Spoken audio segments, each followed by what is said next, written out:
Shalom.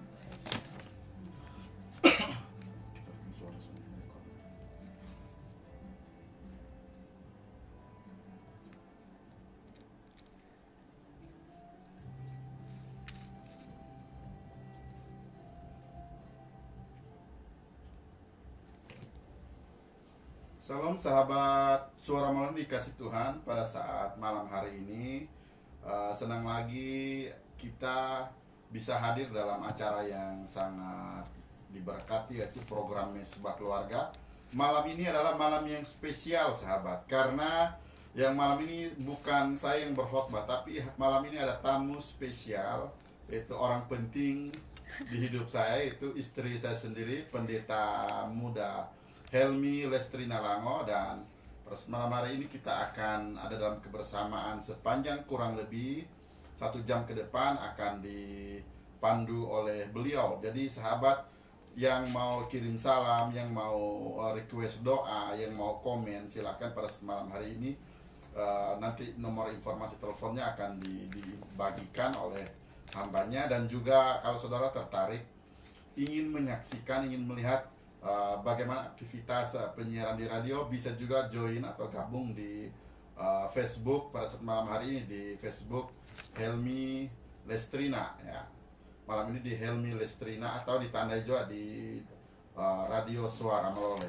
Baik, pada malam hari ini mic ini akan saya serahkan kepada hambanya.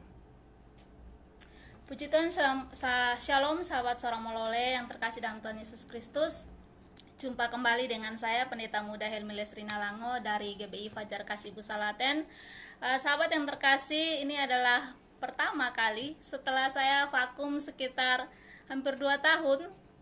Saya vakum dari program ini, Mesbah Keluarga, dan puji Tuhan, hari ini boleh kembali berjumpa bersama-sama dengan sahabat Suara Melole. Semua dimanapun sahabat berada, di rumah tangga masing-masing, khususnya juga dengan pendengar yang saat ini join bersama saya melalui live streaming di Facebook Helmi Lestrina. Dan saya mengucapkan shalom, selamat malam. Kiranya kita semua boleh menikmati Mesbah Keluarga malam hari ini, masuk dalam hadirat Tuhan dan diberkati melalui kebenaran firman Tuhan. Baik sahabat yang terkasih dalam Tuhan Yesus Kristus, malam hari ini saya undang setiap sahabat yang rindu untuk berbagi beban bersama-sama dengan kami. Sahabat bisa mengirimkan beban melalui doa, melalui SMS ke nomor HP 085 333 206 222. Sekali lagi 085 333 206 222. Atau saudara juga bisa melalui WA ke 081 70 922 922. Sekali lagi WA ke 081 70 922 922. Atau saudara bisa juga komentar di kolom Facebook saya. Dan sahabat yang terkasih, mengawali persekutuan kita malam hari ini, kita akan berdoa. Kita berdoa. Maha besar Bapa kami dalam surga, Bapa, di dalam nama Tuhan Yesus Kristus, kami mengucap syukur untuk kehidupan yang Bapa percayakan bagi setiap kami, bagi setiap keluarga. Boleh menikmati rahmat kasih setia Tuhan malam hari ini bersama-sama dengan keluarga mereka masing-masing. Dan setiap kami dipandu oleh Tuhan. Karena itu Bapa, biar Allah sendiri menopang kami, memberkati kami mulai ibadah Mesbah Keluarga malam hari ini. Setiap kami menerima rema dan berkat daripada Tuhan, dan kami menerima anugerah Tuhan untuk kami bisa menjalani seluruh aktivitas kehidupan kami sesuai dan kehendak dan maunya Tuhan. Bapa Surgawi, malam hari ini kami belajar bagaimana kami mempercayai Allah dengan sungguh, dan kami saling mempercayai di dalam keluarga. Terpujilah nama Tuhan, berkati setiap kebenaran firman Tuhan yang tertabur, dan biarlah setiap benih firman Tuhan ini menguatkan, menopang, menuntun, memperbaiki, bahkan membawa setiap keluarga kembali kepada Kristus, menjadi keluarga yang diberkati, menjadi keluarga yang berdamai, menjadi keluarga yang mempercayai kasih karunia Tuhan. Terpujilah nama Tuhan Yesus Kristus. Demi Kristus Tuhan, kami berdoa mengawali persekutuan ini. Haleluya. Amin. Baik sahabat yang terkasih, malam hari ini mengawali kebenaran firman Tuhan. Kita akan sama-sama mendengarkan firman Tuhan dengan tema keluarga yang percaya Allah dan saling mempercayai. Sekali lagi firman Tuhan malam hari ini saya beri tema keluarga yang percaya Allah dan saling mempercayai. Kebenaran firman Tuhan saya malam hari ini dasari dari Kejadian pasal 2. Kejadian pasal 2 ayat yang ke-15 sampai ayatnya yang ke-17. Kejadian pasal 2 ayat 15 sampai 17, saudara juga bisa baca keseluruhannya terkait dalam firman Tuhan ini dari Kejadian pasal 2 ayat 15 sampai 25, kemudian masuk kepada Kejadian pasal 3 ayat yang pertama sampai ayatnya yang ke-24.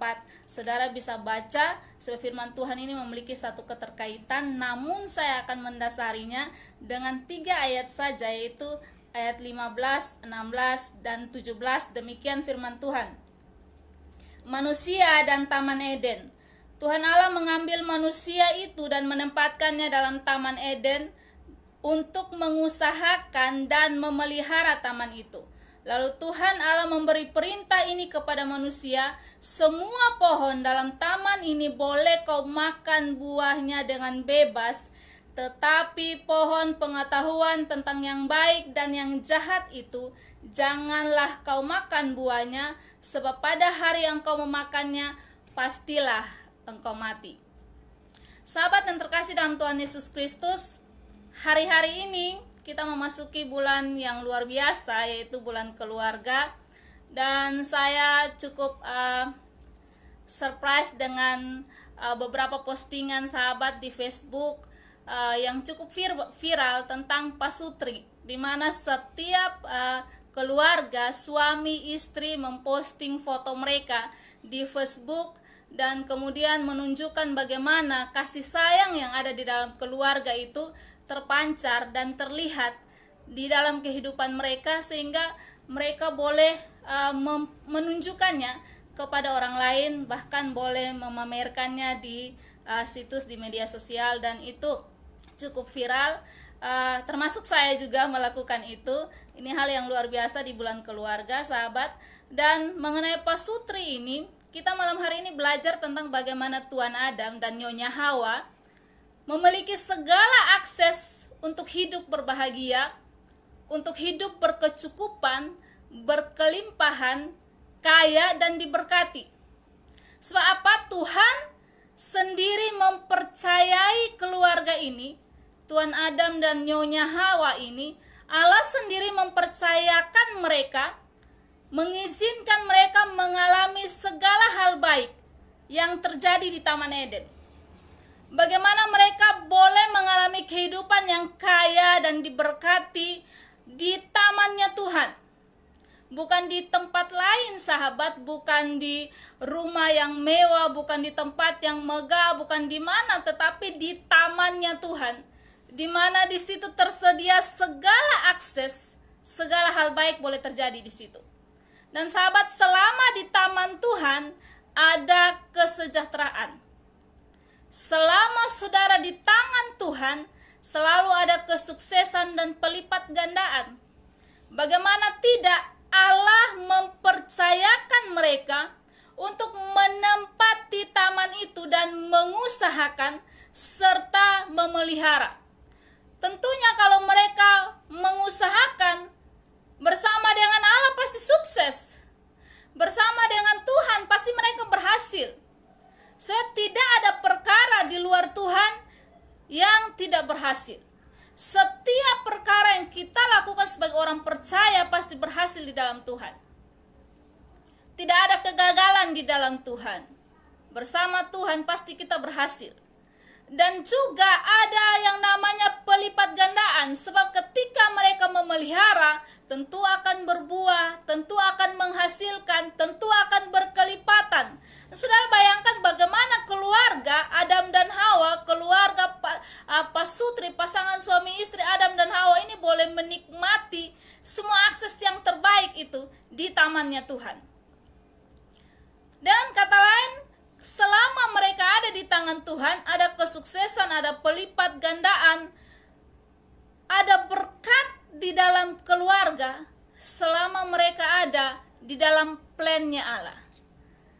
Oleh sebab itu Bapak Mama Saudara, firman Tuhan malam hari ini mengajak kita semua untuk mari kita ada di koridornya Tuhan, ada di set plan-nya Tuhan, bagaimana rancangan Allah terhadap keluarga kita melalui firman Tuhan malam hari ini. Saudara yang terkasih dalam Tuhan Yesus Kristus, seharusnya ini sampai di ayat 17 tidak diakhiri dengan kata mati. Seharusnya ketika keluarga hidup di set plan-nya Tuhan. Tetapi kemudian di ayat 16 Tuhan Allah memberi sebuah perintah kepada manusia bahwa semua pohon dalam taman ini boleh kamu makan buahnya dengan bebas. Artinya Pak Sutri ini, suami istri ini, Tuan Adam dan Nyonya Hawa ini boleh makan sepuas mereka, senyaman mereka. Mereka punya akses yang tidak terbatas terhadap segala kekayaan semua kepemilikan yang ada di dalam taman itu. Mereka punya akses tidak terbatas, dan Tuhan mengizinkan mereka hanya dengan satu perintah, satu firman yang tidak boleh sama sekali dilanggar, yang mana Tuhan berkata bahwa tetapi pohon pengetahuan tentang yang baik dan yang jahat itu janganlah kau makan buahnya, sepada hari yang kau memakannya pastilah engkau mati. Saudara, sejak kapan keluarga sempurna Tuan Adam dan Nyonya Hawa memasuki ambang kehancuran? Hari ini kita belajar sejak kapan mereka memasuki satu keadaan di mana seperti tidak ada pertolongan bagi keluarga mereka. Mereka memasuki satu keadaan di mana semua akses yang luar biasa, semua kehebatan yang dialami dalam keluarga itu, semua keharmonisan, semua hal yang baik terjadi dalam keluarga itu tiba-tiba hancur seketika. Ada, saya dapati 4 perkara, 4 keadaan sejak kapan keluarga sempurna ini memasuki ambang kehancuran. Yang pertama, ketika firman Tuhan dipertanyakan. Bapak Mama Saudara yang terkasih dalam Tuhan Yesus Kristus, ketika Allah beri firman, harus ada ketaatan. Ketika saudara memasuki satu kehidupan di mana saudara mau berjalan bersama Allah di dalam set plan-nya Allah, saudara harus taat sepenuhnya kepada Allah. Tetapi kemudian Adam dan Hawa mengalami keadaan di mana ketika firman Allah berikan, satu saja Tuhan bilang, sekali-kali Tuhan bilang, semua pohon yang itu jangan kamu makan buahnya, pada hari kamu makannya pastilah engkau mati. Cuma satu pohon saja Bapak Mama Saudara, cuma satu pohon saja, kok tidak bisa, cuma satu pohon saja. Pohon itu menarik hati. Semua akses mereka boleh dapat, semua pohon mereka boleh nikmati buahnya. Hanya satu pohon saja Tuhan minta, tidak bisa. Bapak Mama Saudara yang terkasih dalam Tuhan Yesus Kristus, ketika mereka memasuki yang namanya di pasal yang ketiga, iblis turut campur tangan di dalamnya, timbul keraguan-raguan, sehingga ada satu peralihan dari percaya kepada tidak percaya. Bapak Mama Saudara, berapa banyak rumah tangga hari-hari ini mulai meragukan janji Tuhan? Berapa banyak keluarga, pasangan suami istri hari-hari mulai meragukan bagaimana janji Kristus terhadap keluarga ketika saudara seharusnya ada dalam set plan-nya Tuhan. Bapak Mama Saudara, bayangkan ketika firman Tuhan mulai tidak lagi dipercayai. Bayangkan ketika kebenaran Tuhan, isi hati Tuhan mulai saudara ragukan. Saudara, satu hal kecil ini sering kita alami. Saudara mungkin pergi ke Siloam, bawa anak sakit, sampai di Siloam mengalami pemeriksaan kiri kanan, sudah semua pemeriksaan dilakukan. Tiba-tiba pihak rumah sakit dokter bilang tidak ada sakit penyakit. Suami istri tiba-tiba bilang, saling baku hadap, dia bilang, "Papa, bagaimana mungkin? Dokter su bilang son ada sakit penyakit. Dokter su bilang tidak ada hal apa-apa yang mengganggu, yang mengganjal. Mari jo kita pergi ke pelihat. Kita datang kepada pihak alternatif. kita datang ke sana, kita lihat dulu. Jangan-jangan ada hal yang salah ini. Saudara mulai meragukan bagaimana kuasa Allah terjadi dalam kehidupan saudara. Hari-hari ini firman Tuhan dipertanyakan, firman Tuhan dipertentangkan, bahkan firman Tuhan mulai diragukan. Berapa banyak keluarga hari-hari ini mulai ragu janji-janji Tuhan. Saudara sakit, saudara mengalami beban berat, saudara mulai mengalami pergumulan, saudara mulai ragu, bagaimana Tuhan menolong saya? Bagaimana saya mengalami jalan keluar? Bagaimana saya bisa keluar dari persoalan saya? Bagaimana saya bisa ditolong Tuhan? Bagaimana saya bisa keluar dari pergumulan ini? Sepertinya waktu Tuhan terlalu terlambat bagi saya. Seperti keadaan keluarga saya sudah diambang kehancuran. Bagaimana cara Tuhan menolong? Saudara mulai bertanya, saudara mulai meragukan kuasa Tuhan. Saudara mulai meragukan kepada firman Tuhan. Mama saudara yang terkasih dalam Tuhan Yesus Kristus, perkataan janganlah kau makan buahnya, sebab pada hari yang kau memakannya pastilah engkau mati, diganti dengan sekali-kali kamu tidak akan mati. Sekali-kali kamu tidak akan mati. Iblis menawarkan tipuan yang diselubungi dengan bujukan adanya alternatif lain. Saudara bisa mendapat pilihan lain. Itu iblis tawarkan. Saudara boleh melanggar firman, ada alternatif lain. Saudara boleh tidak percaya, saudara boleh ragu-ragu, ada alternatif lain. Iblis memberi dengan segala bujuk rayu dengan tipuan bahwa ada alternatif lain. Mama saudara yang terkasih dalam Tuhan Yesus Kristus, sedikit rileks. Saya secara pribadi bersama suami saya menggembalakan jemaat Tuhan yang Tuhan percayakan kepada kami di GBI Fajar Kasih Busalaten. Satu hal yang kami tekankan, bagaimana jemaat itu bertumbuh dalam kebenaran. Mereka harus percaya 100% kepada firman Tuhan. Mereka harus percaya 100% kepada kebenaran ilahi. Sehingga bahkan ketika mereka sakit, tidak ada pendeta, tidak ada hamba Tuhan, mereka mampu berdiri atas kaki mereka, memperkatakan bahwa Roh Allah ada pada saya, dan karena itu saya boleh berdoa dan saya pasti sembuh. Saya marah sekali ketika ada jemaat salah satu yang entah karena bagaimana caranya, alasan apapun, mereka mulai meragukan kuasa Allah. Mereka pergi kepada pelihat, mereka pergi kepada tim doa, mereka pergi kepada alternatif, mereka mencari dukun dan lain sebagainya. Saya marah sekali Bapak Mama Saudara. So apa? Ketika kita mulai meragukan kuasa Tuhan, kita membatasi Allah berkarya. Kita membatasi Roh Kudus bekerja. Bapak Mama Saudara, keluarga harus memiliki ketaatan 100% kepada firman Tuhan.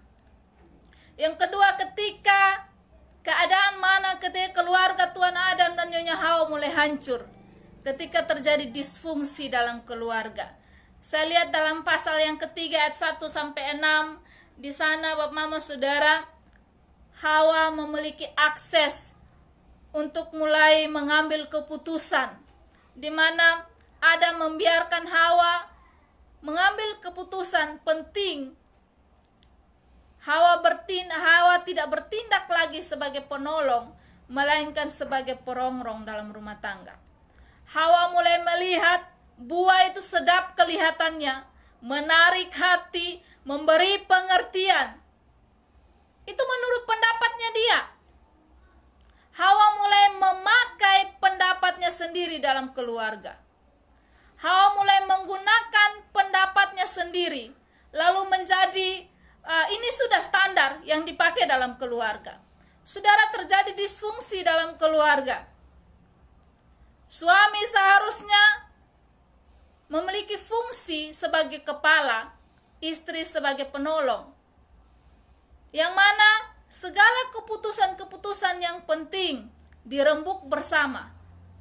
Dan kemudian keputusan itu suami mengambil keputusan atas dasar keluarga. Mama Saudara yang terkasih dalam Tuhan Yesus Kristus, suami istri melakukan pekerjaan rumah tangga, mereka melakukan hal-hal memiliki satu keputusan dalam rumah tangga, tentunya atas dasar mereka saling berembuk. Tapi di sini kita melihat bahwa Hawa mulai melihat buah itu sedap kelihatan, mulai menarik hatinya, memberi pengertian, lalu ia sendiri mengambil, lalu dimakannya. Setelah Hawa makan, baru diberikannya kepada Adam.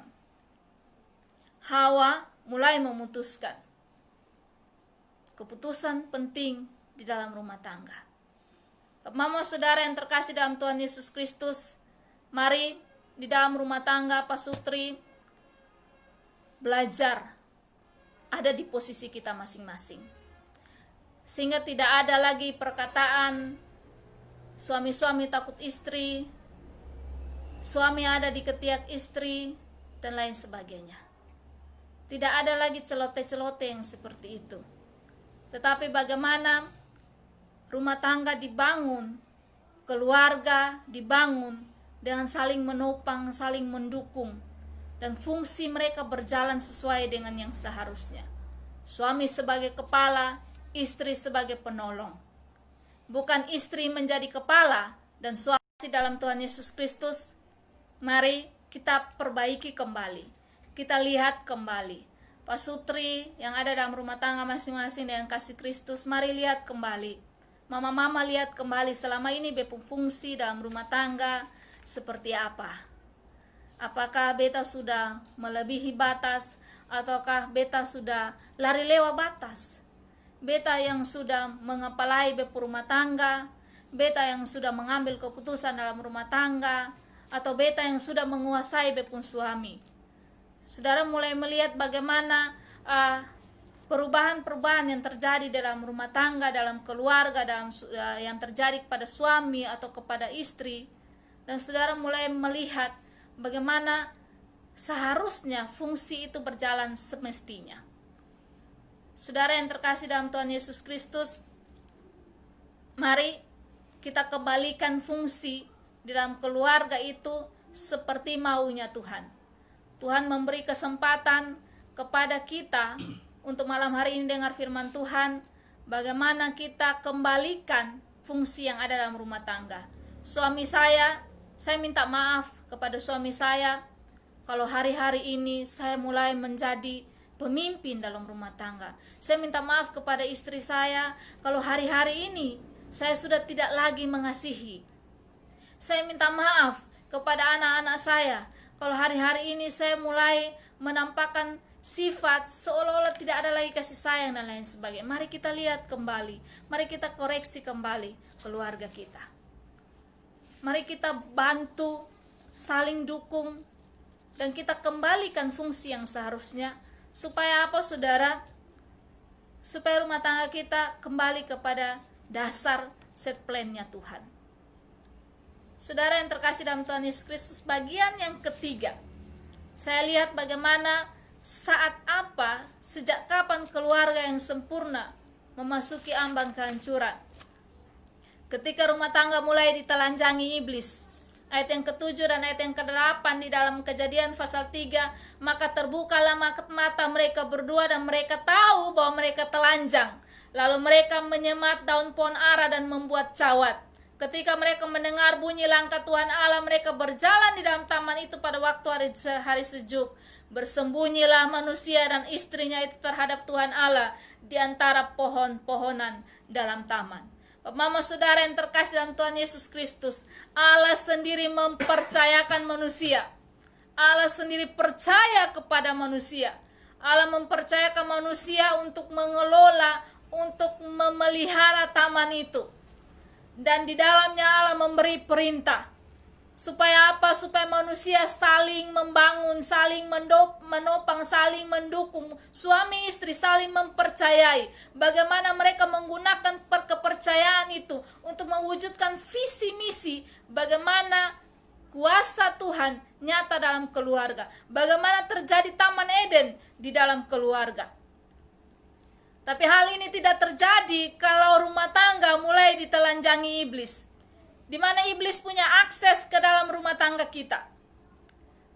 Ketika iblis punya akses ke dalam rumah tangga kita, peran Roh Kudus mulai hilang. Mama saudara, oleh sebab itu biar firman Tuhan senantiasa menopang, menguatkan, mendukung kita. Biar kebenaran menjadi dasar bagi setiap rumah tangga. Saudara, biasanya ketika rumah tangga baru dibangun, awal-awal waktu manis-manisnya itu, waktu senang-senangnya, waktu masih madu-madunya itu, biasanya kalau suami merokok atau biasanya kalau suami mabok, suami pukul istri, contohnya, awal-awal pasti ya sudahlah, hapus dada sah, pasti akan berubah, pasti akan berubah. Tapi lama-kelamaan ketika firman diterapkan di dalam rumah tangga, mulai ada bentrok. Tidak boleh merokok, tidak boleh tidak boleh mabuk, tidak boleh pukul istri, istri tidak boleh mengepalai suami dan lain sebagainya. Ini mulai ada bentrokan, saudara. Dan ketika kita membiarkan iblis menguasai rumah tangga kita, dengan cara apa? Ketika ada persoalan, ketika ada masalah, kita biarkan itu berlarut-larut. Kita biarkan itu sengaja, kita biarkan atas nama perasaan, atas nama galau, dan lain sebagainya, kita biarkan itu berlarut-larut. Kita tidak biarkan, kita tidak segera meminta maaf, dan lain sebagainya. Atas dasar apa? Atas dasar karena saya masih marah ini, karena saya sakit hati ini, dan lain sebagainya. Saudara, orang yang waras adalah orang yang minta maaf lebih dulu. Bukan persoalan apa-apa, tapi dia tahu bahwa kalau saya tidak minta maaf, pasti pasangan saya tidak minta maaf. Yang kedua, kalau pasangan saya tidak minta maaf, pasti kami akan hancur sama-sama. Sementara itu, tujuan rumah tangga mulai blank, mulai belok kiri, belok kanan. Saudara, biasanya kalau kita membiarkan persoalan di dalam rumah tangga berlarut-larut, pasti iblis mulai ambil alih.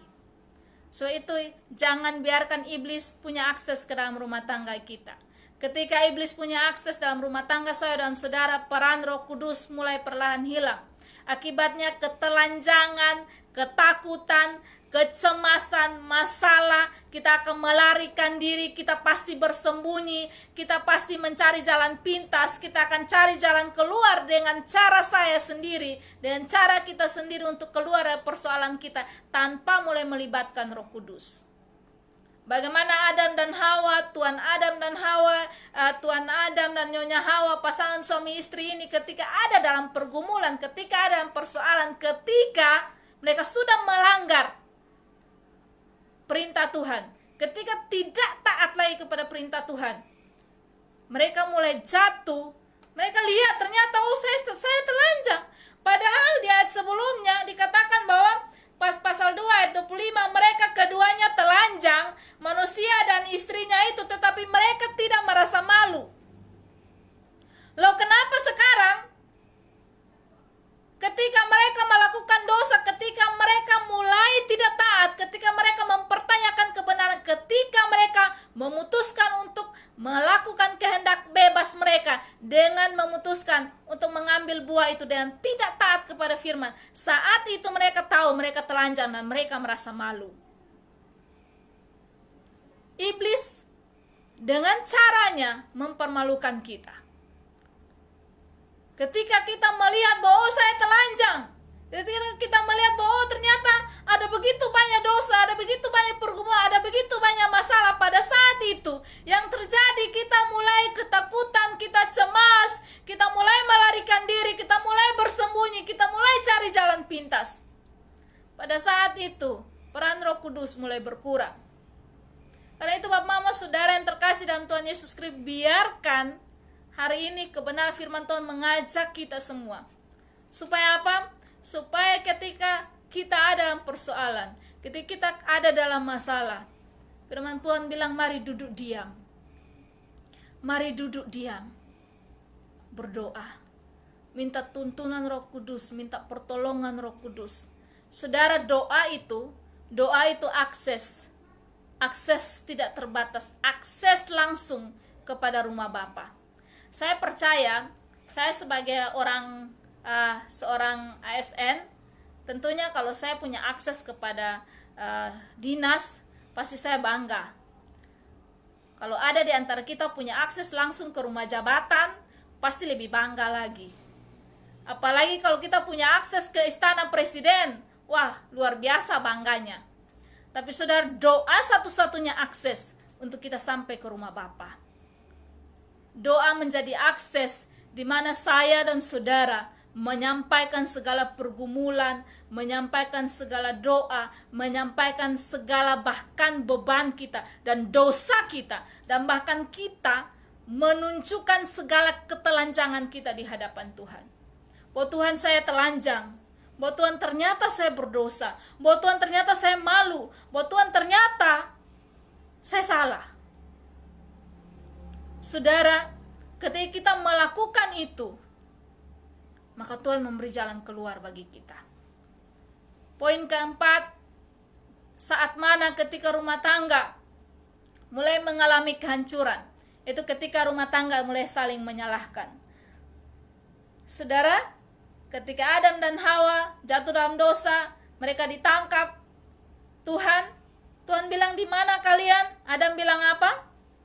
Perempuan yang kau tempatkan di sampingku, di sisiku. Perempuan yang kau tempatkan di sisiku itu, dia sumber masalahnya. Lalu Hawa bilang apa? Ular memperdaya saya.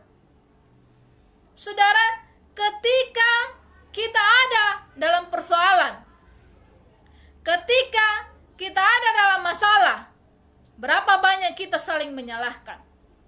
Mari teliti baik-baik kita pun hidup rumah tangga hari-hari ini, pasangan suami istri, bapak mama, saudara yang ada dalam rumah tangga hari-hari ini.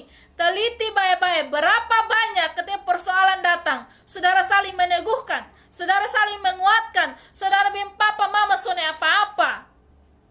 Papa mama sayang sone masalah. Mari ketong keluar dari pergumulan.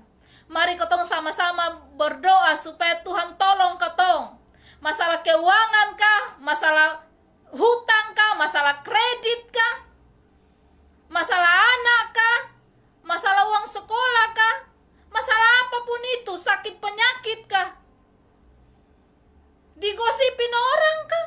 Dan lain sebagainya. Pergumulan hari-hari ini banyak. Tadi pagi saya pun kakak bilang dengan saya, hari-hari ini kalau tukang gosip dibayar 2,5 juta, saya pasti sudah dapat. Saudara yang terkasih, betapa hari-hari ini mulut kita mempengaruhi begitu luar biasa. Sehingga dengan mulut kita orang bisa mendapatkan persoalan, orang bisa mendapatkan masalah. Karena itu Bapak Mama Saudara yang dalam Tuhan Yesus Kristus, ketika masalah, badai hidup, tantangan hidup mendera, di manakah kita semua?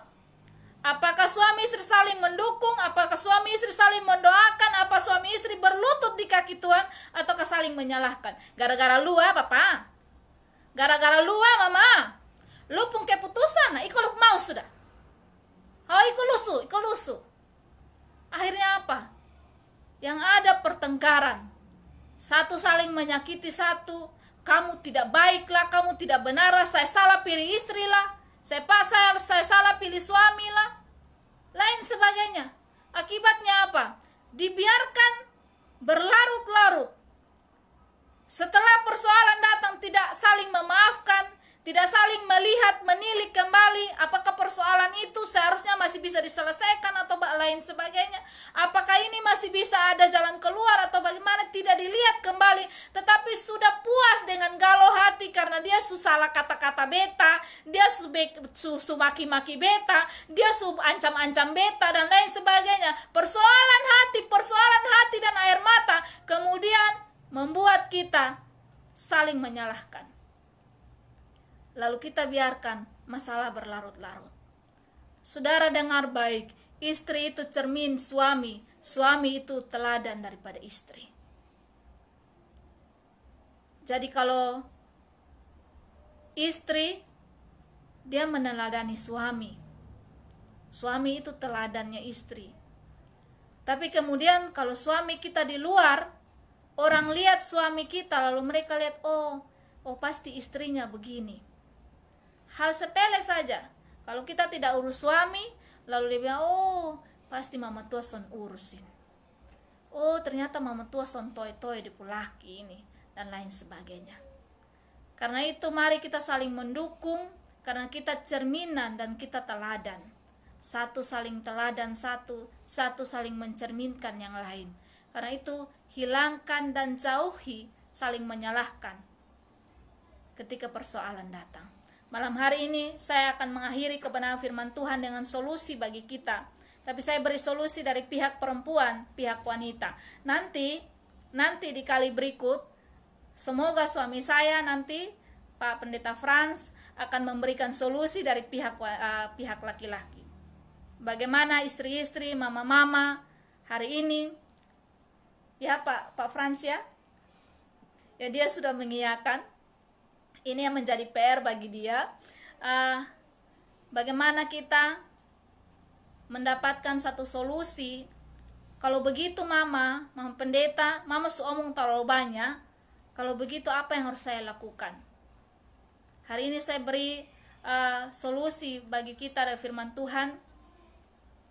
Istri, dari pihak istri. Yang pertama, istri itu pendamping suami. Istri itu partner, istri itu penolong.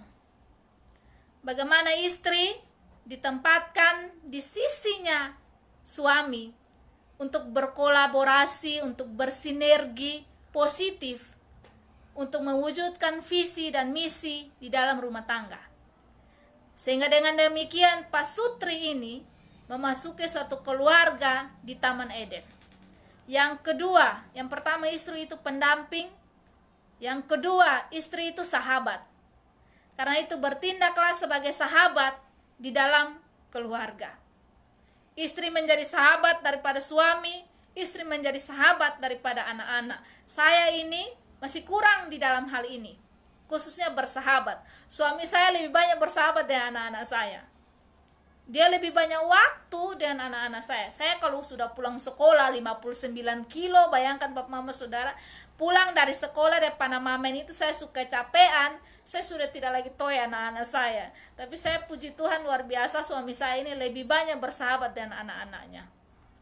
Nah ini menjadi teladan bagi saya. Kadang dia bilang, boy mari kau bakawan dengan kotong dulu, mari kau bersahabat dengan kotong, cerita dengan kotong dulu. Ini suami saya. Nah hari ini kita sama-sama belajar.